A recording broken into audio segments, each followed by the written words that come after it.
AITA for pretending I didn't know my ex? I'm 29F, and if I had to describe myself, I'd probably say I'm the invisible woman. Not in a tragic way, but I'm the kind of person who tends to fade into the background. I'm a bit on the bigger side, which people politely call curvy or plus-sized, but I'm not exactly proud of it. I've always been the friend guys look through to see the girl behind me, the one who gives the good advice, but isn't the one anyone actually wants to date. That was until I met Shane. He was 27, tall, lean, and really handsome in that effortlessly cool kind of way. He's the kind of guy people just gravitate toward, a charmer with that perfect smile and this easygoing confidence that I could never seem to muster. When we met through mutual friends, he seemed like the kind of guy I'd never have a shot with. But he was surprisingly attentive, always finding reasons to talk to me. I fell fast and hard, and before I knew it, we were something, or at least I thought we were. But from the start, there was this catch. Our relationship had to be a secret. I remember our first real conversation about it. We were lying in my bed, just talking about our lives, dreams, and random nonsense. And I asked if he'd ever want to go public. He looked at me, then away, then back, and said, "I'm not ready. It's just a personal thing." And because I was scared of losing him, I didn't press. I didn't even tell my best friend, Sarah, because deep down, I feared what people would say. I feared they'd look at us and wonder why he was with me. So I kept quiet, convincing myself it was temporary, that things would change. For 2 years, that was our routine. Shane would come over when he could, spend the night, and we'd act like we were together, but only behind closed doors. Eventually, he even moved in with me.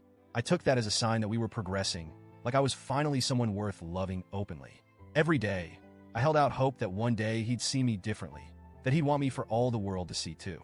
Then one day, after nearly 2 years, I came home from work to find his things gone.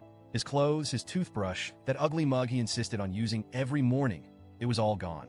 Just like that, without a word, he ghosted me. I tried to call him, and that's when I found out he'd blocked my number, blocked me on every social media platform. I remember sitting on my bed that night, staring at the empty closet, feeling hollow and wondering what I'd done wrong. It wasn't until a week later that a mutual friend casually mentioned, "Did you know Shane and Jess are a thing?" Jess, a gorgeous, slim, successful woman who was the polar opposite of me. They were posting pictures together, vacationing, doing all the things he'd refused to do with me. I was a secret as stand-in. I was his backup until he found someone he deemed worth it. That realization wrecked me in ways I can't fully explain. But what could I do? I tried to swallow the shame, the betrayal, and I buried it so deeply that no one would ever know. I went radio silent. I didn't tell my friends the truth, didn't even tell my family. To them, Shane and I simply drifted apart. The shame of it all was too much.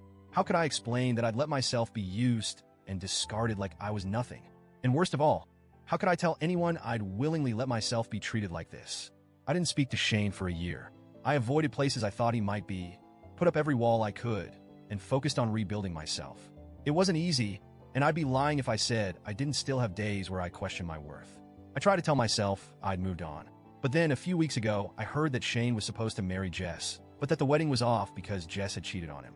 And if that wasn't enough, I found out his grandfather, who he was extremely close to, had passed away just last month.